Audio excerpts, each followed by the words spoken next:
Projectile മോഷനിൽ വരുന്ന വളരെ പ്രധാനപ്പെട്ട ഇക്വേഷൻസ് ആകുന്നു h is equal to u sine theta the whole square by 2g, r is equal to u square sine 2 theta by g, t is equal to 2u sine theta by g. ഇതിൽ time of ഫ്ലൈറ്റിന്റെയും maximum ഹൈറ്റിന്റെയും derivation ചെയ്യുമ്പോൾ നമ്മൾ vertical component ആണ് എടുക്കുന്നത്. അതുകൊണ്ടാണ് time of ഫ്ലൈറ്റിന്റെ കേസിൽ displacement 0 ആയിട്ട് എടുക്കുന്നതും അതുപോലെ മാക്സിമം ഹൈറ്റിന്റെ കേസിൽ വെലോസിറ്റി 0 ആയിട്ട് എടുക്കുന്നതും.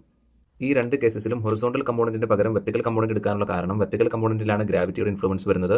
ഗ്രാവിറ്റിയുടെ ഇൻഫ്ലുവൻസ് വരുന്നത് കൊണ്ടാണ് പ്രൊജക്ടൈലിന് അപ്പ് ആൻഡ് ഡൗൺ മൂവ്മെന്റ് ഉണ്ടാകുന്നത്. ഇവിടെ ഹൊറിസോണ്ടൽ കമ്പോണന്റ് എടുത്തു കഴിഞ്ഞാൽ അത് ലീനിയർ മോഷനായി പോകും.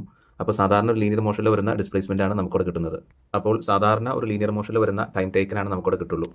പിന്നെ മാക്സിമം ഹൈറ്റിന്റെ കേസിൽ നമ്മൾ ഹൊറിസോണ്ടൽ കമ്പോണന്റ് എടുത്താൽ ഒരിക്കലും നമുക്ക് അതിന്റെ ഹൈറ്റ് മെഷർ ചെയ്യാൻ പറ്റില്ല.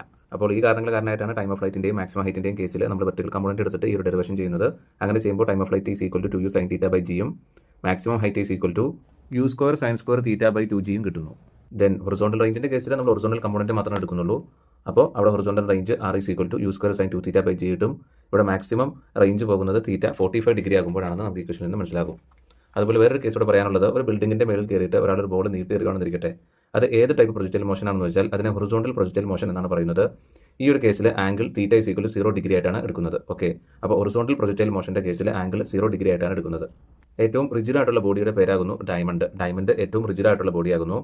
ദെൻ സെന്റർ ഓഫ് മാസിന്റെ കേസിലുള്ള പൊസിഷൻ വെക്ടർ കാണാനുള്ള ഇക്വേഷൻ എന്ന് പറഞ്ഞാൽ position vector r is equal to m1 r1 plus m2 r2 divided by m1 plus m2 ആകുന്നു.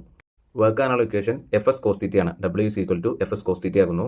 ഇവിടെ കോസിന്റെയും സൈന്റെയും ഒരു 3 വാല്യൂസ് നമ്മൾ ഒന്ന് ഓർത്തിരിക്കുക, അറിഞ്ഞിരിക്കുക. അത് ഏതൊക്കെയാണെന്ന് പറയാം. cos 0 1, sin 0 0, cos 90 0, sin 90 1, cos 180 -1, sin 180 0. ഈ വാല്യൂസ് മറന്നു പോകാതെ ഓർത്തിരിക്കുക. Thank you.